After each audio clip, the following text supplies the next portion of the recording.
Thank you so much, Marcel, for that very introduction.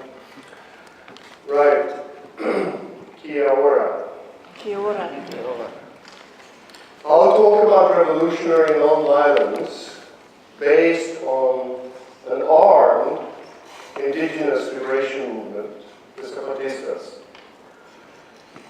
focusing on dignity, autonomy, counter-conduct as basis for us to understand revolutionary nonviolence.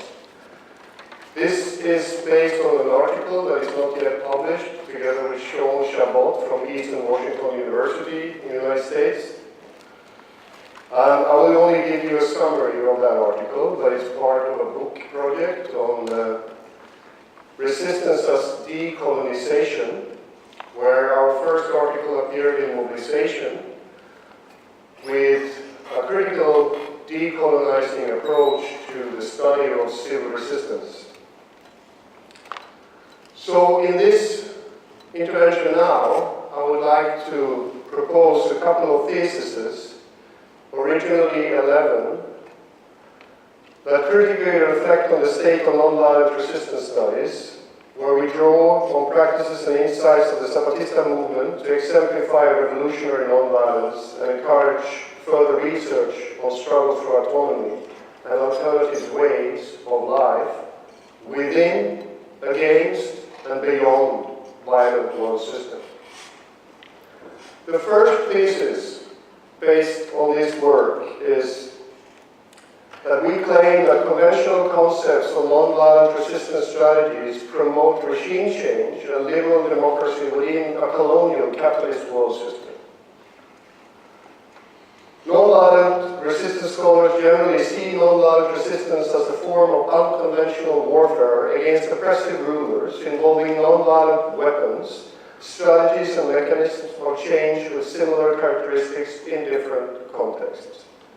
Nonviolent strategies focus on mobilizing popular support, training participants, withdrawing consent and support from regimes, and engaging in collective actions that increase pressure on rulers and force them to meet unarmed activist demands. From this perspective, nonviolent resistance succeeds when it in a strategic and skilled way uses the correct means to bring down authoritarian regimes and build or reform liberal democratic regimes.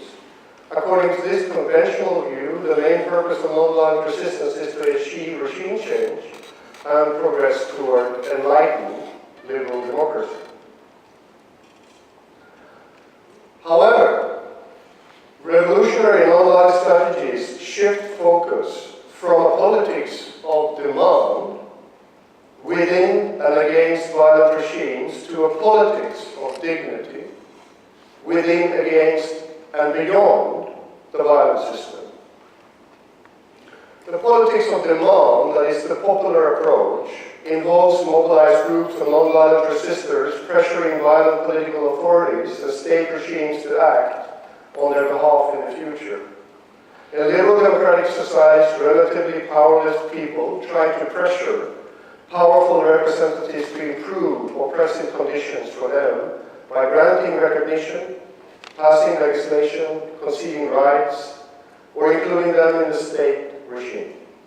In authoritarian societies, they seek to remove oppressive rulers and replace them with democratically elected representatives willing to respond to their requests. But whether they fight against the state or want concessions within the state, the politics of demand means that nonviolent resistors are state-centered. They allow the state system and power elites associated with it to determine the rules of engagement and channels for emancipation. Although this kind of politics often produces legal reform or regime change with short-term benefits for some, it cannot adequately address the direct structural and psychological and routine violence of the colonial capitalist world system. The nonviolent US civil rights movement, for example, pushed the US government to pass civil rights and voting rights law but did not enable sustained alternatives to the violence of the US imperialism and capitalism, or address persistent oppression among the poorest African Americans. Enduring emancipation of society's most oppressed and violated human beings clearly requires another kind of politics. On the notion of revolutionary politics of dignity, it's very different from reformist politics of demand. For us, dignity refers to oppressed people's power to actively refuse submission to the violent colonial capitalist world system. This negation encouraged them to take responsibility for developing their own capacities and creating their own social relationships and ways of life. Our concept draws on the experiences and insights of the Zapatistas in Mexico, for whom dignity is born in the shift from submission to struggle as response to the multiple dimensions of colonial capitalist violence. A January 30, 1994 letter read on the Zapatista radio station La Palabra states, quote, "Then that suffering that united us made us speak, and we recognized that in our words there was truth. We knew that not only pain and suffering lived in our tongue, we recognized that there is hope still in our hearts. We saw that all that we had was dignity, and dignity returned to live in our hearts, and we were never again, and the dead, or our dead, saw that we were new again, and they called us again to dignity, to struggle." End quote. In our view, contrary to liberal concepts of dignity, as identifying an inherent individual quality or universal human right, therefore, the revolutionary concept of dignity implies the capacity to move within, against, and beyond particular forms of direct structural, psychological, and routine violence. Whereas direct violence is clearly visible and destructive, structural violence refers to less visible, institutionalized, yet more deadly forms of suffering such as capitalist exploitation, patriarchy, poverty, and curable diseases. And whereas psychological violence points to the injuries and humiliations damaging individual or collective subjectivities, routine violence highlights the pervasive process of exclusion shaping everyday lives, as well as interpersonal relationships among the marginalized. Like the Zapatistas, we argue that revolutionary politics of dignity does not call for one great, violent or non-violent, struggle with a capital S, to overthrow the evil regime and end all suffering, but instead for multiple struggles within, against, and beyond the violent system that open spaces for new beginnings, subjectivities, relationships, and communities. We claim in a further thesis that despite maintaining its capacity for armed struggle, the Zapatista movement exemplifies the possibility of revolutionary nonviolent strategies in the world today. On January 1st, 1994, the political military branch of the Zapatista movement, the EZLN, declared war on the Mexican government and initiated an armed uprising in Chiapas, South Mexico. Zapatista rebels emerged victorious from their surprise attack and managed to occupy 7 towns and many acres of land in the region. They engaged in bloody battles with local military forces and gained the attention of people in Mexico and around the world. However, 12 days later, the Zapatista combatants agreed to a ceasefire and announced that they wanted their guns to be silent. Since then, they have never again initiated violent attacks, although they maintain the capacity to wage armed struggle in the future if necessary.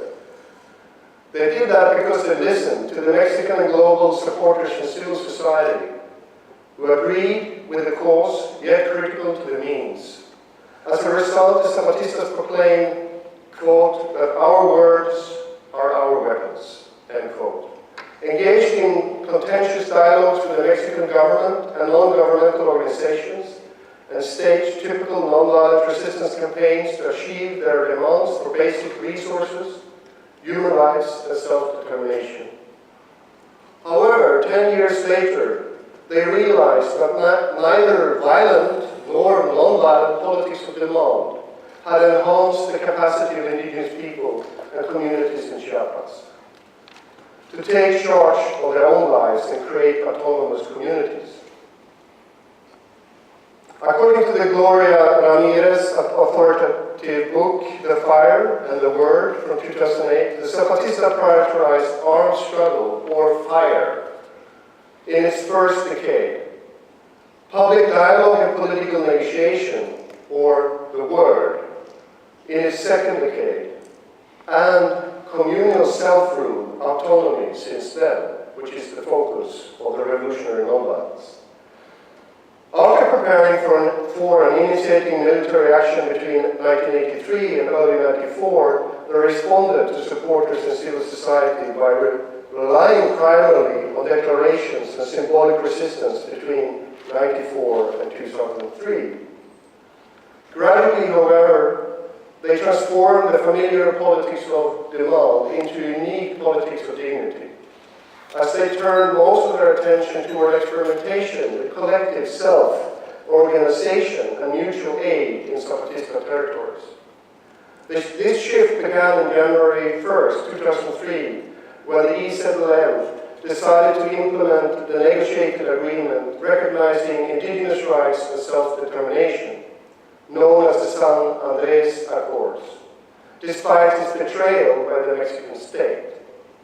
The key here is that they decided to implement the agreement in practice themselves, irrespective of the state, not waiting for its approval. Afterward, the Zapatistas announced that they would no longer depend on the federal government, political parties, non-governmental organizations, and international institutions, and instead they founded the good government juntas to coordinate its rebel autonomous municipalities.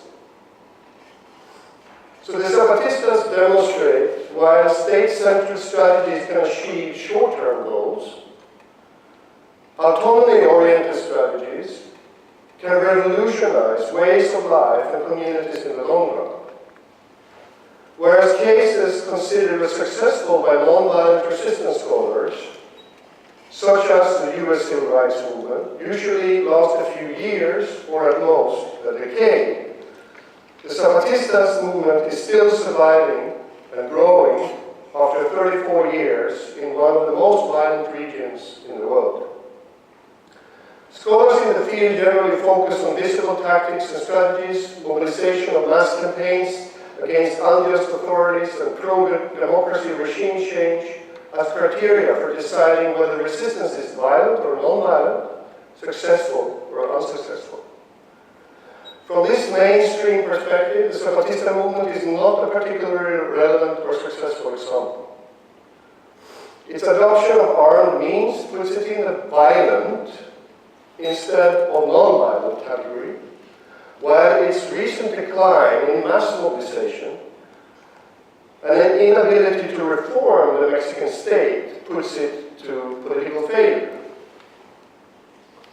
From our perspective, however, the Zapatistas are revolutionary pioneers who combine violent with non-violent strategies, prioritize communal construction over state-centered contention, and work toward individual as well as collective emancipation.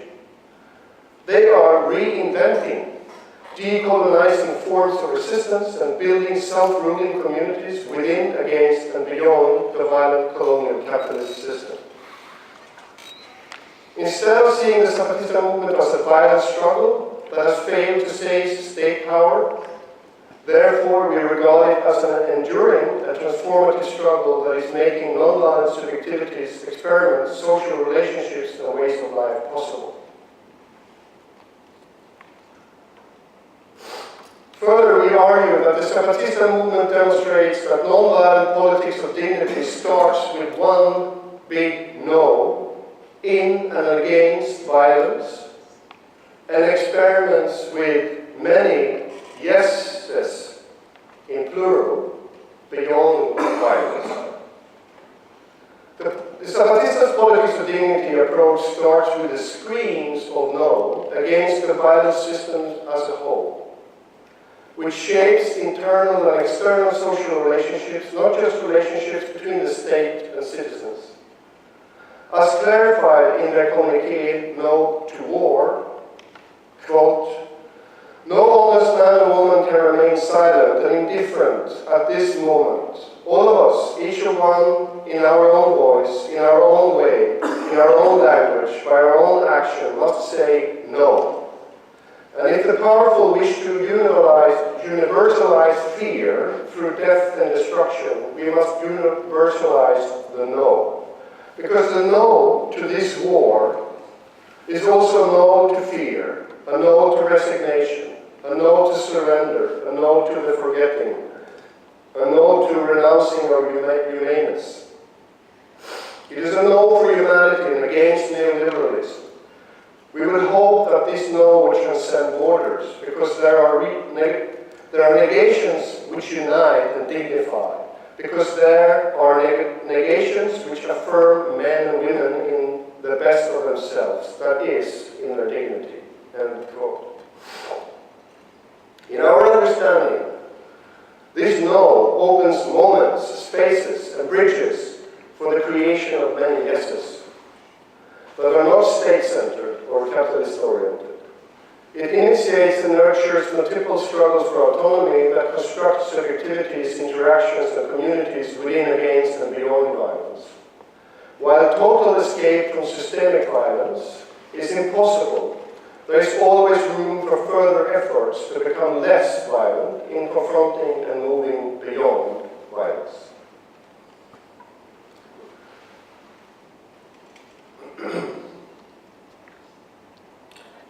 Further, we argue that the Zapatista movement's struggle for autonomy occur within, against, and beyond the capitalist market and the state.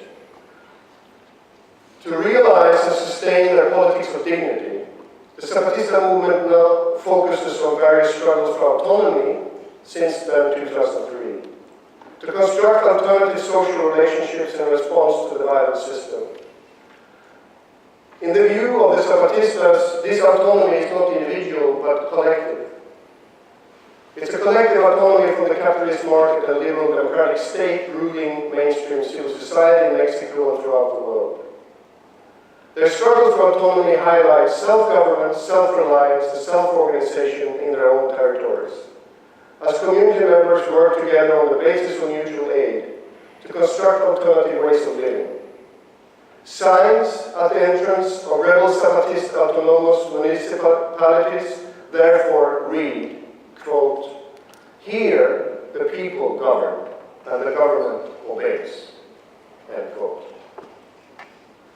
For the Zapatistas, autonomy does not only mean minimizing subordination to the state and capitalist markets, but also maximizing communal capacities for independence within local municipalities and interdependence among them. The Zapatista movement's non-violent experiment with autonomy has a material, political, and social dimension.